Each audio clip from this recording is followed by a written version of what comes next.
आत्ताच राजस्थानमध्ये माझं आगमन झालं आणि विमानातनं उतरतानाच भ्रमणध्वनीवरनं निडर धडाडीचे महाराष्ट्राचे नेते अजित पवार, अजितदादा पवार यांच्या अपघाती निधनाची दुःखद वार्ता कानावर पडली.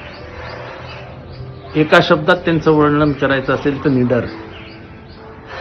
कुठलाही निर्णय मनाशी घेतल्यानंतर परिणामांची चिंता न करता त्याची अंमलबजावणी करणं ही त्यांची हतोटी होती.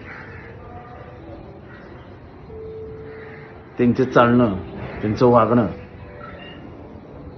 हे राजकारणातल्या जी एक अशी बनलेली जी काही मूळ असतो त्याच्या बाहेरचा अजित पवार हे पारंपरिक पद्धतींवर फार विचार करत नसत. मी 1990 सालापासून त्यांच्याबरोबर आहे. अर्थात मधला काही काळ जी परिस्थिती होती त्याच्यातनं आम्ही गेलो, पण तरी आपलेपणा कधी हरवला नाही. मला वाटतं की आज महाराष्ट्राने एक चांगला नेता गमावलाय, जी पोकळी भरून येणार नाही. पण सर्वात मोठी हानी झाली आहे ती पवार कुटुंबियांची. पवार कुटुंबियांचा वारसा खऱ्या अर्थाने पुढे घेऊन जाण्याची ताकद असलेला माणूस अजित पवार. नेमके तेच केले. ही हानी पण भरून निघू शकत नाही. या दुःखद प्रसंगी पवार कुटुंबियांना हे दुःख सहन करण्याची ताकद मिळवून याच्यापेक्षा आपण काय बोलू शकतो. पण महाराष्ट्राची झालेली हानी भरून निघू शकत नाही एवढं म्हणतो अत्यंत प्रामाणिक मनाने मी सांगतो. महाराष्ट्राची मोठी हानी.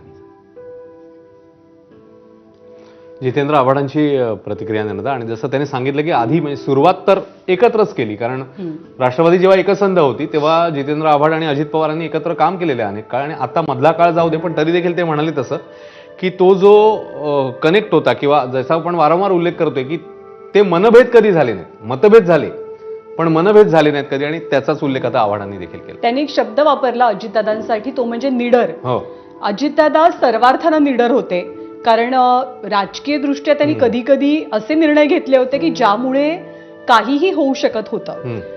त्यातलाच एक निर्णय अर्थातच भाजपला पाठिंबा देण्याचा त्यांचा निर्णय होता. तो सर्वार्थानं राष्ट्रवादीला मुळापासनं एक प्रकारे हादरवून टाकणारा किंवा त्यामुळे राष्ट्रवादीची दोन शकलं झाल्याचं दृश्य महाराष्ट्रानं देशानं पाहिलं. पण दादांनी कधी परिणामांची चिंता केली नाही. दादा हे कायम त्यांच्या निर्णयावरती, त्यांच्या वक्तव्यावरती ठाम राहिले. एखादा वक्तव्य चुकलं असेल तर ते वक्तव्य स्वीकारून माफी मागण्याची धमक, हिंमत ही सुद्धा अजित पवारांमध्ये होती. आणि म्हणूनच अजित पवार कायमच महाराष्ट्राच्या राजकारणामध्ये जितके दिलखुलास म्हणून प्रसिद्ध होते तितकेच ते निडर आणि एक प्रकारे म्हणजे अन्यायाच्या विरोधात जाऊन बोलणारे असं सुद्धा व्यक्तिमत्व म्हणून परिचित होते. आणि आत्ताची जी गाडी आहे त्यामध्ये कुटुंब असल्याची आपल्याला माहिती मिळते आहे. आणि मगाशीच आपण पाहिलं की बारामती एअरपोर्टवरती सुप्रिया सुळे, सुनेत्रा पवार, पार्थ पवार हे पोहोचले. रोहित पवार, युगेंद्र पवार, अजय पवार ही मंडळी आधीपासूनच हॉस्पिटलमध्ये आहेत. मोठी गर्दी आहे, पण या गर्दीतनं वाट काढत या सगळ्यांना नेणं आतमध्ये हॉस्पिटलपर्यंत यासाठी पोलीसही प्रयत्नशील आहेत.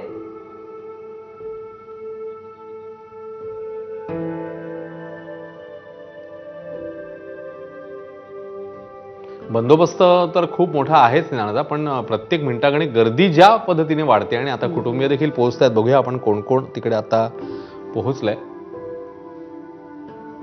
हॉस्पिटल परिसरातली ही दृश्य आहेत.